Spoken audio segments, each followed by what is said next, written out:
If you've looked at my profile, you saw that I recently walked away from a 25-year career.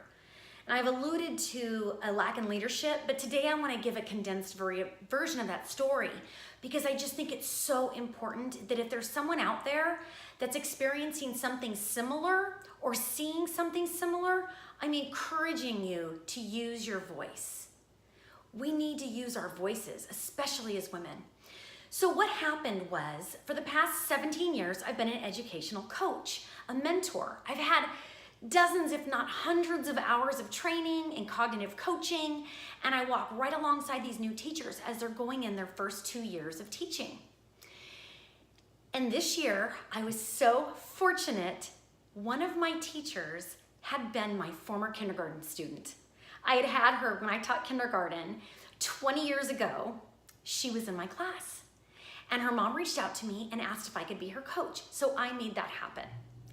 And as the year went along, her vice principal, who was in charge of her observations and all of those things that go into reviews your first 2 years, he didn't like her. He didn't like me either. And in my 25 years, I had never, ever had an administrator, a superintendent, a parent. I mean, maybe a parent, some wackadoo parent, but I mean, for the most part, I mean, this is how I am. This is how I was teaching. Like, I loved my people and they loved me back. And so for this guy to not like me, and when I say he didn't like me, one time I was in her room doing an observation and he literally walked in the room, he looked at me, he walked up to her, he whispered something in her ear and he walked out. And he was scheduled to observe her. So I don't know what his problem was. He had a problem with me. He had a problem with her. She was a phenomenal teacher. She was that teacher that every administrator, every parent wishes they had. She was a middle school teacher. She loved her kids. It was a Title I school, which means there were 50% or more of the kids on free or reduced lunch. She created an after-school program where she did these kids' hair for sporting events, for dances if they couldn't afford it.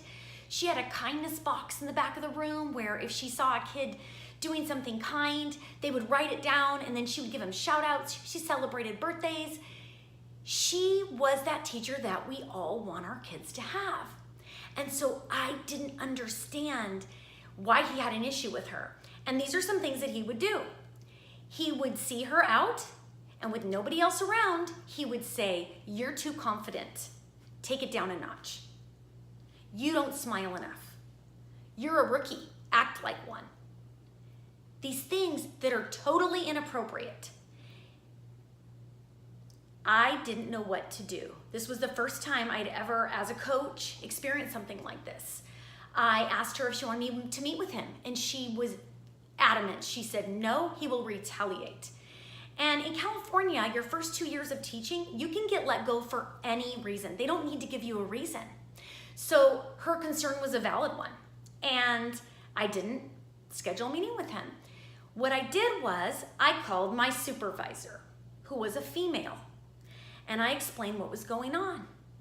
I explained how he was saying these things that were not appropriate. He was saying these things that weren't true. He was not acting appropriate with me, walking out of a room that I'm in. The relationship that I had had with administrators prior to this, I would be on campus and a principal would say, "Hey, Amy, when are you going to be observing? Let's do it at the same time." That was common. Someone walking out of a room I was in was not common and it was not normal. And so when I reached out to my supervisor, her advice to me was, have her quit. Have her find another job. That is not acceptable.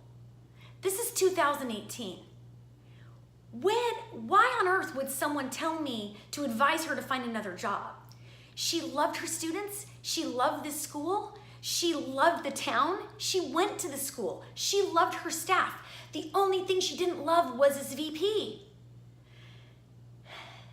So after that phone call, I didn't really know what to do. Like, I don't have an HR department.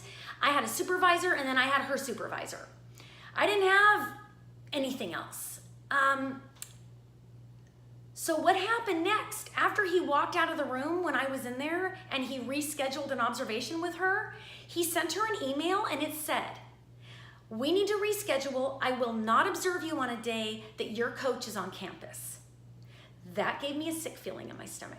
Why on earth wouldn't he observe her when I was on campus? I was always on campus. It was my job. I was her coach. I was there to help her meet these standards. I'm there to work with the administrators. Something was off about this guy. So she does her observation with him. Surprise, surprise, she gets zeros.